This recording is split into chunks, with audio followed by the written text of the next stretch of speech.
Hey plant pals, you requested a Venus flytrap care video and I'm happy to do it because I love Venus flytraps. We have a ton of them at the nursery. I have an embarrassing amount at home. They're one of my favorites, so let's talk about them. So Venus flytraps are native to North and South Carolina in the United States, where they grow in bogs. So that's what you're kind of trying to replicate at home. Venus flytraps in general do best in full sun, outdoors, always sitting in a deep saucer of distilled, rain, or reverse osmosis water.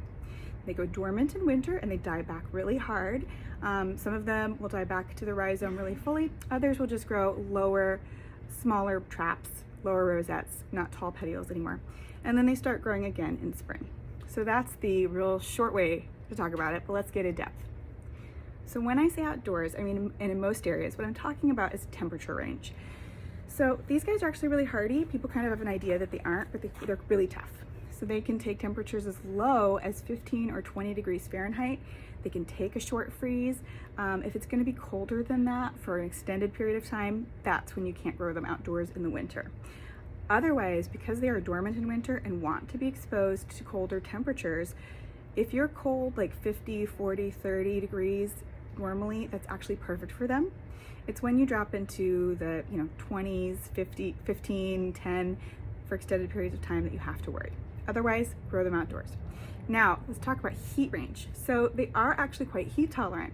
They like temperatures that are quite warm. They can take 80s, they can even take 90s, they can even take hundreds for brief periods. But if you live in an area where it's like over 90 degrees Fahrenheit the entire summer, I would actually amend my full sun requirement and suggest that you grow them in full morning sun where they get protection from the afternoon sun and make sure they never dry out. These are not really great houseplants. You can grow them indoors. Some people grow beautiful flytraps indoors, but it's a little bit more work. And here's why. That full sun requirement is actually really important. They need a lot of light. And when I say full sun, what I'm meaning is I need the sunlight to directly hit the leaves for 6 hours a day. And it's not really gonna work out in many windowsills because many windowsills don't actually get that much light. So a lot of people do better if you grow them under a nice grow light pretty close to the plant itself. You also want to, if you're gonna grow them indoors, supplemental feed them because actually outside they catch a disturbing amount of bugs. It's shocking. I did not believe that they would catch that many bugs until I grew them myself, and I was really surprised, horrified, and delighted. So if you're gonna grow them indoors, you really do wanna feed those traps. And they really do best with live prey. So I suggest live mealworms from the pet store. And you can just take some tweezers, put them in there, get the trigger hairs, and they'll close on that. The reason you need live prey is because they kind of need the squirming of the insect after the trap is closed to trigger all of the rest of the digestion. So frequently, if you feed them like a dead fly you find, they'll close, but then they'll pop open really quickly within a day. They have not digested that fly.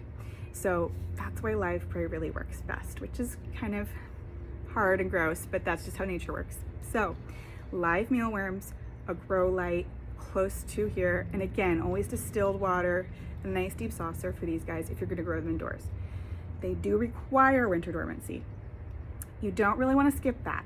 If you skip it, 1 year you can get by and your plant will be okay, but if you skip it more than 1 or 2 years, your plant will eventually start to look terrible and die. I see it all the time.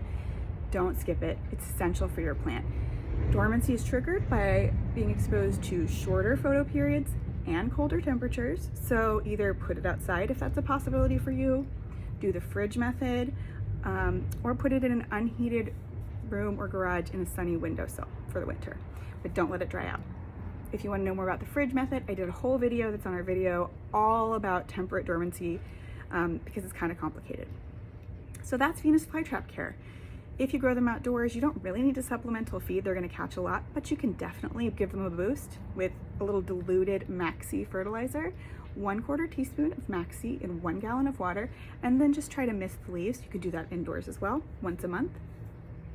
My last tip is Venus flytraps really like to be repotted frequently. They don't like minerals and salts. That's why you need to always use the distilled water, reverse osmosis, or rainwater. And over time, their soils break down and just build up minerals and salts, and that really affects their growth. So if you want your Venus flytraps to look like the best possible, repot them every year or every 2 to 3 years. That'll really help them. And do that in winter when they're not actively growing. or else they're gonna shock up a little bit. So that's all my special tips about Venus flytraps. I hope that helps. If you have more questions, please comment below. And if you have any other questions about other plants, of course, you can always comment and I'll try and help you out. All right, happy growing.